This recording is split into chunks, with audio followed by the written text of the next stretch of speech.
पैदा होता है, लेकिन उसके सब कर्म उसे ब्राह्मण बना देते हैं। ब्राह्मण का अर्थ है ब्रह्म जानती ब्राह्मणे, अर्थात जो परोपकार की बात करता है वो ब्राह्मण है, जो सनातन धर्म की बात करता है वो ब्राह्मण है, जो भक्ति भाव सिखाता है वो ब्राह्मण है, जो भारतीय संस्कृति को जागृत किया हुआ है वो ब्राह्मण है, जो अन्याय के विरुद्ध लड़ाई लड़ता है वो ब्राह्मण है, जो हमें सनातन संस्कृति सिखाता है वो ब्राह्मण है। भगवान परशुराम ने हर एक युग में अन्याय के खिलाफ लड़ाई लड़ी। उन्होंने भगवान राम का भी साथ दिया और भगवान कृष्ण को भी सीख दी। उन्हें अस्त्र शस्त्र की शिक्षा दी और उन्हें बताया, हे प्रभु, आपने बांसुरी तो बहुत बजा ली, बहुत लीलाएं कर ली, अब वक्त आ गया है दुष्टों के संहार का, जिसके कारण आपने इस धरती पर जन्म लिया है। आपके जन्म को साकार करने का समय आ गया है।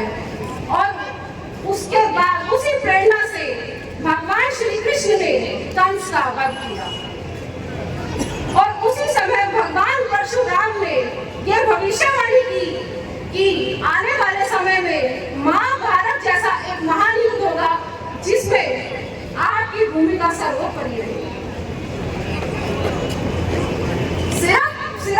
सिर्फ पौराणिक इतिहास नहीं है ब्राह्मणों का।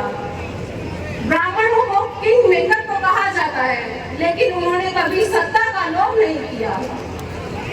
लेकिन अगर मातृभूमि ने राजसभ उन्हें सौंप भी दिया तो उन्होंने उस पर कलंक नहीं दे दिया। बाजीराव पेशवा की एक बात मैं आपको लोगों को बताना चाहूंगी। बाजीराव एक दिन भोजन करने बैठे थे। बुलंदशाह के राजा छत्रसाल का उनके पास पत्र आया कि जैसी मेरी मगरमच्छ के मुंह में जैसे हाथी की दशा हो जाती है वैसी दशा मेरी है और मुझे आकर बचा लो।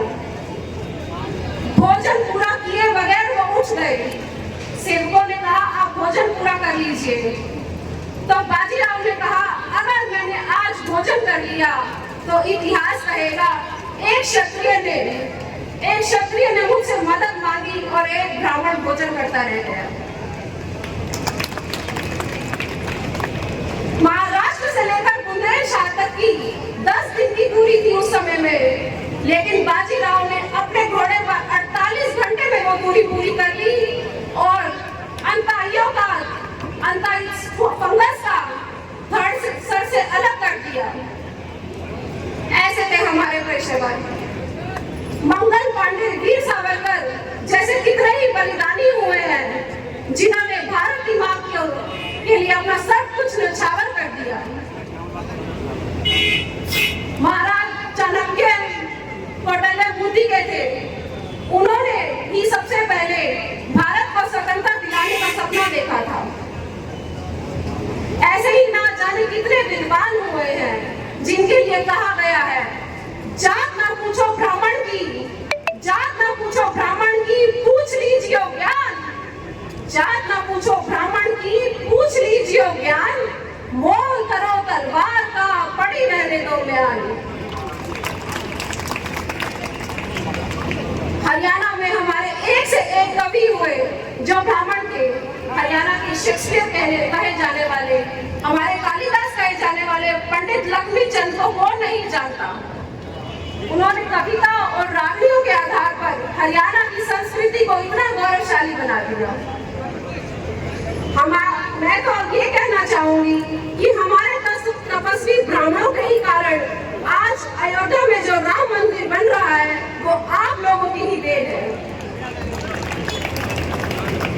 आज अगर भारतीय संस्कृति को कोई जीवित किए रखा है तो हमारा समाज जीवित रखा है। और आज के युवा की ये प्रकाशा है कि आज भी हम जब सुबह आँख खुलती है तो धरती माँ के चरणों को स्पर्श करने से पहले उनसे क्षमा मांगते हैं कि या देवी सर्वभूतेषु, आप बहुत ही बड़ी देवी हैं, विष्णु की प्रिया हैं, बड़े बड़े विशाल सागरों को आप अपनी गोद में लिए हुए हैं, बड़े बड़े महान पर्वत आपका आंचल अभागी प्राणी आपको अपने चरणों से स्पर्श कर रहे हैं, इसलिए या देवी हमें क्षमा कर दीजिए। हमारी भारतीय संस्कृति आप लोगों की ही देन है और आप जैसे कि देख रहे हैं आज परशुराम जयंती पूरे विश्व में मनाई जाती है, इसलिए आप लोगों को बहुत बहुत बधाई दो और भगवान परशुराम से ये प्रार्थना करती हूँ कि यहाँ मेरे जितने भी बुजुर्ग माताएं बैठी हैं इन सभी को स्वस्थ रखें, इनकी लंबी आयु की कामना करती हूँ। और एक बात परशुराम जी से अपने लिए मांगती हूँ कि जो जिम्मेदारी आपने मुझे दी है मैं उसका पूरी प्रयास से, पूरी तरह से, पूरी मेहनत से, पूरी लगन से उसको सर्वोपरि कर पाऊँ और आप लोगों की सेवा कर पाऊँ। आप लोग देख रहे हैं जैसे कि हम धीरे धीरे अपनी जिम्मेवारियां पूरी कर रहे हैं। हमने 7 गेट 8 गेट बनवाने की अपने ऊपर जिम्मेवारी ली थी, जिनमें से एक गेट बनकर तैयार हो चुका है, दूसरा बनने जा रहा है। और आप देख रहे हैं कि कैसे ट्राई कलर लाइट्स लग गई हैं शहर के सौंदर्यकरण के लिए। मैं और पूरा नगर परिषद धीरे धीरे प्रयासरत है और आप लोगों के आशीर्वाद से ये सारी जिम्मेवारियां पूरी करेगा। ब्राह्मण धर्मशाला के लिए आज मैं 21 लाख रुपए की राशि प्रदान करती हूँ और आपकी जो भी डिमांड होगी, जो भी आपको कार्य करवाने होंगे 25 लाख कर दी जाएगी।